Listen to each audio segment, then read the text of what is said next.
Good evening. This is Don B with Truth Be Told, and we ran across a couple more interesting stories that I think my viewers would be interested in. At any rate, without ado, let's go ahead and move right to them. First one, CNN loses nearly half its viewers in post 45 network ratings bloodbath.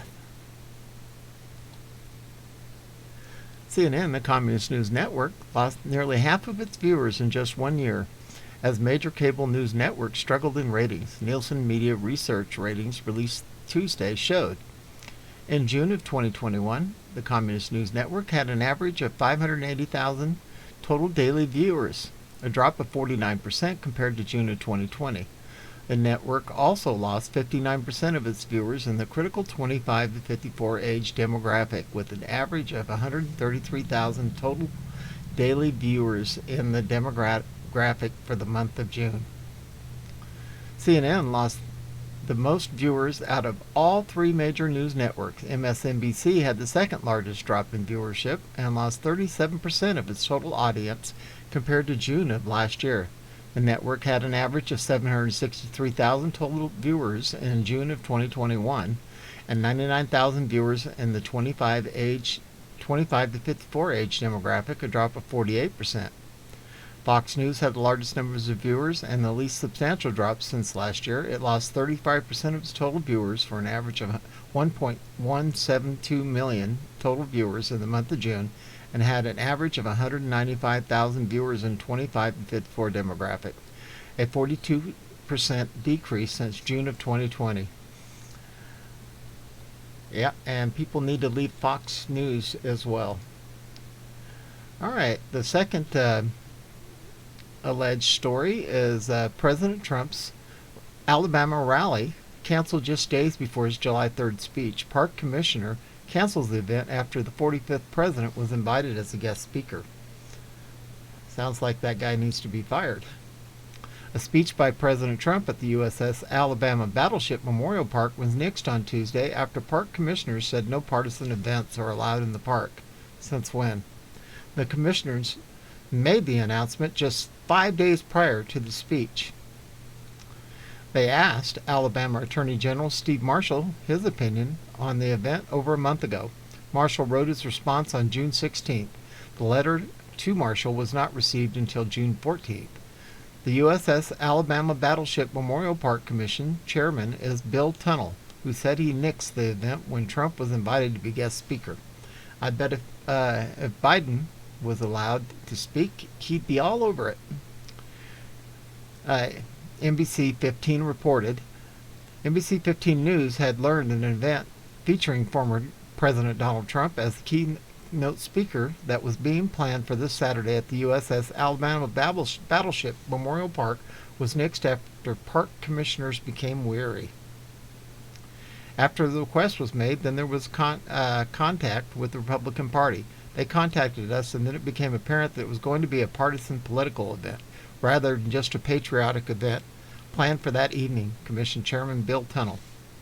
Tunnell says commissioners sought an opinion from the Attorney General's office in late May. NBC 15 News obtained Attorney General Steve Marshall's June 16th response, which notes the letter was dated on the 26th of May, postmarked June 11th, and received the 14th of June.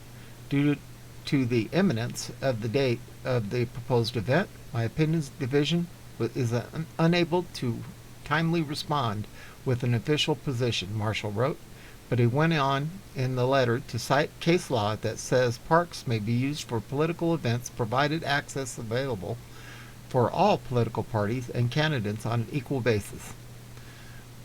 The state park has been used for political events previously. Isn't this a bunch of bull? Moving on. A confused Joe Biden says he was just at Proterra's bus factory in person. The visit was over 2 months ago and it was virtual.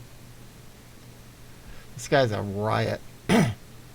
JB traveled to La Crosse, Wisconsin on Tuesday to deliver remarks on his gargantuan infrastructure bill.